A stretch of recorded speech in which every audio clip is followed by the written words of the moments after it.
Welcome back everyone. सो दोस्तों, आज हम लोग अभी आ जा रहे हैं इलस्ट्रेशन नंबर 36 में।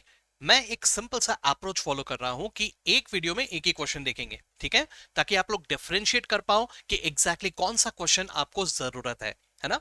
Yes sir. So question number 36 में आ रहा हूं।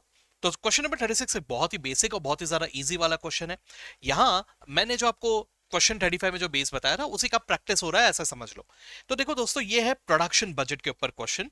मैंने जैसा आपको क्वेश्चन नंबर 35 में ऑलरेडी बताया हुआ है, मैंने आपको कुछ ऐसा बताया था कि भैया ओपनिंग स्टॉक यहां लिखा जाता है, ये हम सब जानते हैं। क्लोजिंग स्टॉक यहां लिखा जाता है, ये हम सब जानते हैं। ट्रेडिंग अकाउंट को दिमाग में रखते हुए अगर आप लिखो, है ना।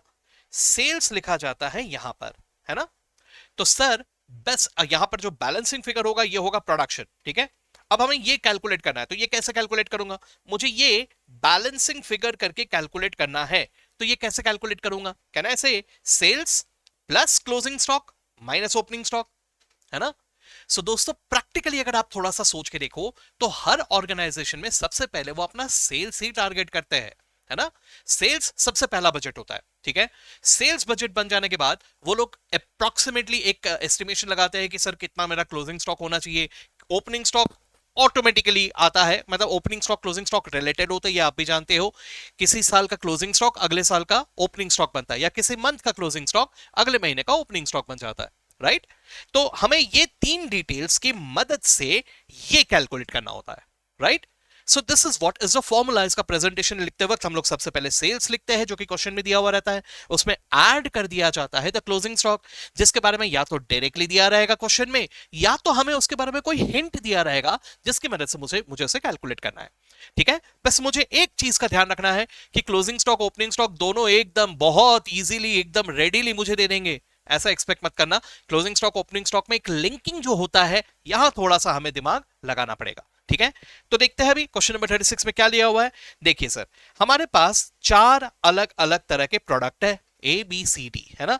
मुझे चारों का ओपनिंग स्टॉक क्वेश्चन में दिया हुआ है। कैसे समझो ओपनिंग स्टॉक है? सर यहां पे डेट देख लो यार, 1 जन।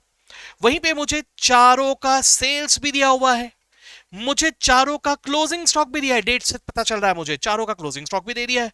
अरे सर, फिर तो हलवा हो गया। मुझे अभी प्रोडक्शन कैसे कैलकुलेट करना है? मुझे ये सेल्स में इस क्लोजिंग स्टॉक को ऐड करना है और उसके बाद इस ओपनिंग स्टॉक को माइनस करना है। As simple as that. I hope सबके दिमाग में आ गया ये, है ना। तो बस यही किया है यहां पर। इन्होंने सबसे पहले एक बार यहां पे इस फॉर्मूला को लिख दिया, production is equal to sales plus closing stock minus opening stock. उसके बाद चारों प्रोडक्ट के लिए एक एक कॉलम बना लिया, इंडिविजुअली एक एक के बारे में लिखा। सेल्स चारों का, उसमें ऐड कर दिया क्लोजिंग स्टॉक चारों का, उसके बाद माइनस कर दिया ओपनिंग स्टॉक चारों का, and hence what we get is the production, right.